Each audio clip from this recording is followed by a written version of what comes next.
那是德国儿的，说也过心超出啊。उसके जैसी न कोई नाज़नीं खाट है. Can you imagine a wedding where monks are invited and the bride and group sing on the stage? Actually, this is a traditional Tibetan wedding, and in this video I'll take you along to a Tibetan wedding that I was honored to attend last year. I'll share with you my experience from the Western perspective.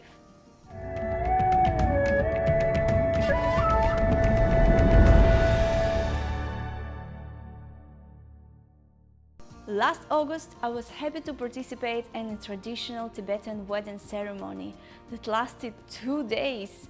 I was invited there by my husband Direct from the university, so both he and his bride are Tibetans, born in India, and as the Tibetan culture has been heavily oppressed by China, it was very important for them to organize this wedding in a traditional manner, respecting all the customs.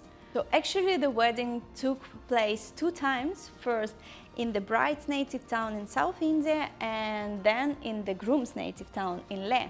Our ceremony, and this bride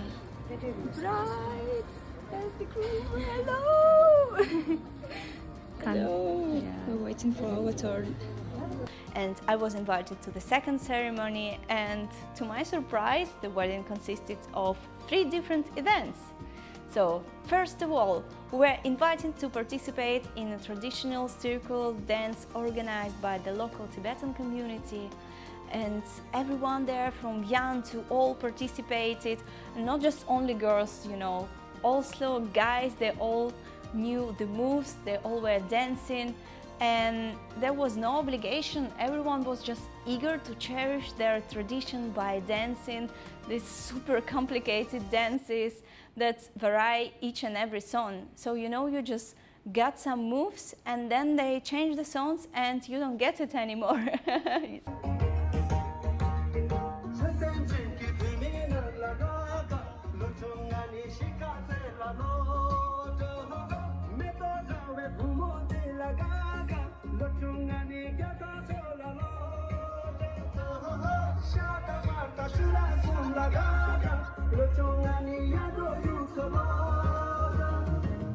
So you should adapt every time, looking at everyone, how do they dance, so you can also enjoy yourself and have a good time there. So of course I did my best, and the second time and the third time that I danced it was already better. And of course everyone was just perfectly dressed in these super beautiful traditional costumes, and I regret I didn't have one for myself. Afterwards we continued the celebration at the restaurant where the dancing went on. Of course, I was honestly amazed by the bride and the group and all the friends dancing and singing in Tibetan all night long.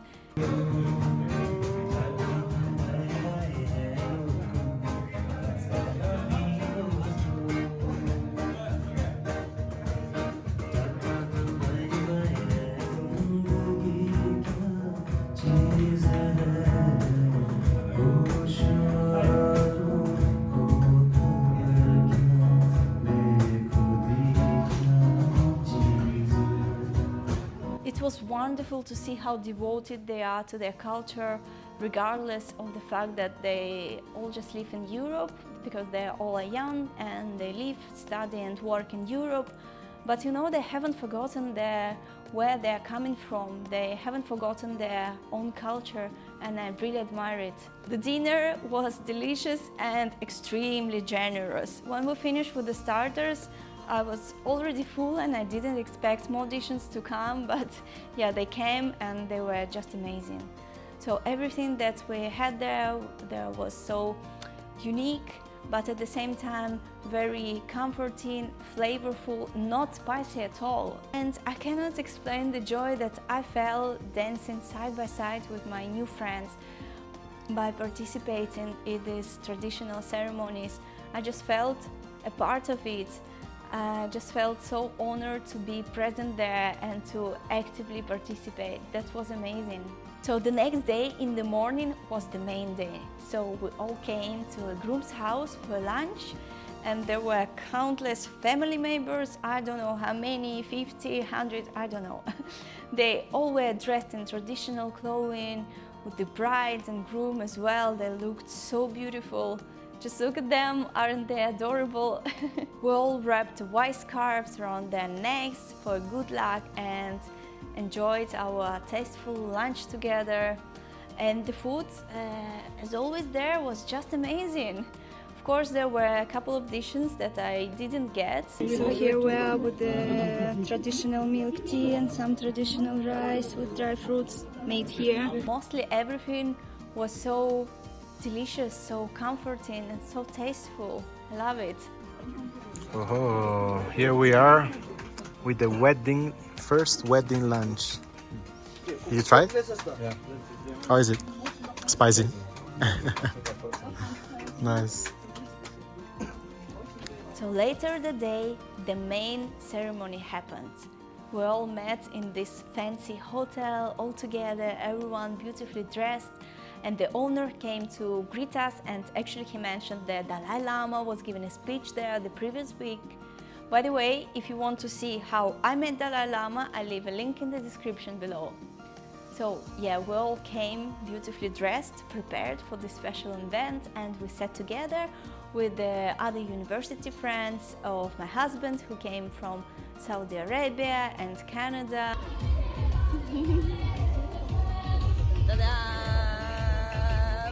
You know, I was genuinely surprised to see nuns and monks sitting next to us and having fun with everyone. Afterwards, the scarf ceremony began and we all stayed in line to put the scarves over the neck of a bride and groom to wish them good luck in their marriage, and also to the closest family members of them.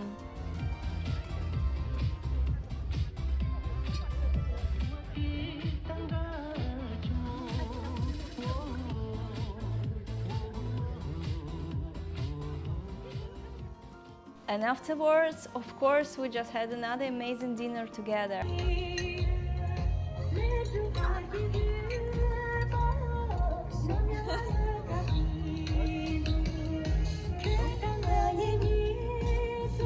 That's my dinner. What's that? My diet. I don't know. Looks nice. Yes, there was a lot of eating during this wedding, like during all the weddings, and I really appreciated it because we tasted these traditional, super delicious dishes, and it was just such great to share this moment. The bride and the groom's friends prepared some dancings and songs for them.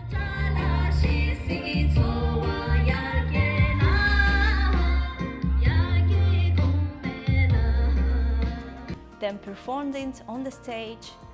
And it also was such a joy to see how much love they put into this. Like, look, this was a funny Bollywood parody show with the bride and groom also participating.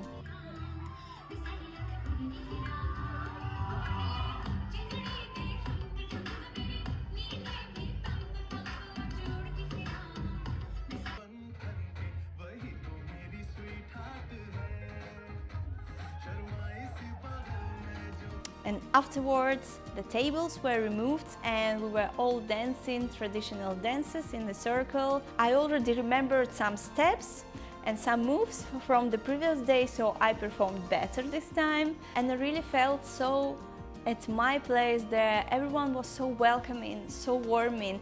Everyone was smiling to me, and it was just incredible that I saw these people for the first time and they were so open, so happy and so welcoming. I really loved it. I can say that this wedding ceremony was unlike anything I've seen before, and I enjoy it immensely. I wish everyone could have such an experience in their life, and I'm so grateful for this invitation.